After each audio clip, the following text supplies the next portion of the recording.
I would once again like to thank my judge and opponent for coming out to debate. I will first rebut my opponent's points and then defend my own. My opponent believes that in countries with large populations, governments will not be able to support the entire population. However, this is simply not true. There are many major countries such as the UK and Japan that have universal healthcare and are able to provide it. I would also like to bring up the fact that just because a government might not be able to support every single person, that doesn't mean that you should abandon the whole plan altogether. Half done is much better than not done at all. Now, I will address the fact that he says that whether or not healthcare is a human right or the responsibility of the government, it requires money. I agree that this system does use money, but his preferred system also uses money. Moreover, this money is not as hard to come by as my opponent seems to believe.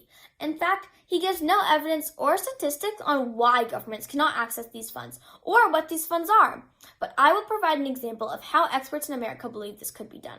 The U.S., a country without universal health care, currently spends around $10,224 per person. The average amount of money spent per person in countries where there is universal health care is $5,280. So, the money spent would be almost half the money spent now in countries with universal health care. Like any service provided to the citizens, governments can procure these funds through any endless number of means, such as taxes and nonprofits. Moreover, to replace this spending, a modest progressive tax will be implemented. But this will be completely offset by the reduction in insurance-related payments, and 95% of people will pay much less for healthcare. Now that that's out of the way, I would like to argue against what my opponent argued against my first contention. Universal healthcare would bring healthy people and therefore cause people to work more, causing them to be able to contribute more to the economy. He said that this would never happen because governments cannot provide funding. However, I already rebutted to this point, and therefore I went on this point.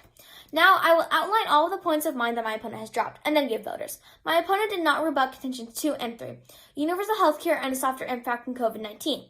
Therefore, he has no arguments against these, and therefore I went on those 2 points. Thank you.